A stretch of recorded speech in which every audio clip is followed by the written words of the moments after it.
একসময় প্রাণচঞ্চল এই গ্রাম এখন শুধুই বিস্তৃত মাঠ, চাষাবাদের জমি আর ছড়িয়ে ছিটিয়ে থাকা অতীতের নিদর্শন।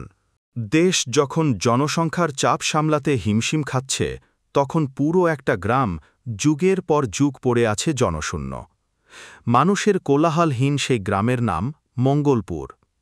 রাজধানী ঢাকা থেকে সড়কপথে ২০০ কিলোমিটার দূরত্বের জেলা ঝিনাইদহ। ঝিনাইদহ সদর থেকে কোটচাঁদপুর উপজেলাটির দূরত্ব ৩০ কিলোমিটার। এই উপজেলারই একটা গ্রাম মঙ্গলপুর। স্থানীয়দের মতে প্রায় ২ শতক আগে এখানে কলেরার মহামারী ও কিছু অমঙ্গলজনক ঘটনা ঘটতে থাকে। এক পর্যায়ে গ্রামবাসী এলাকা ছেড়ে চলে যান।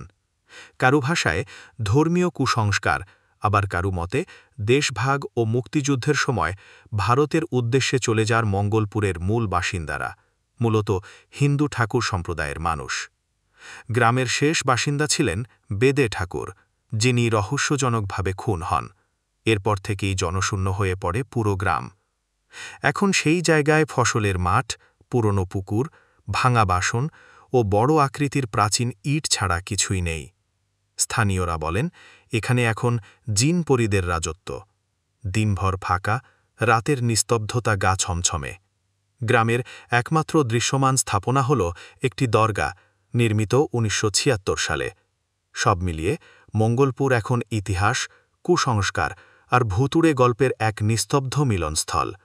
মানুষের গ্রাম থেকে পরিণত হয়েছে এক নিস্তব্ধ রহস্যপুরীতে।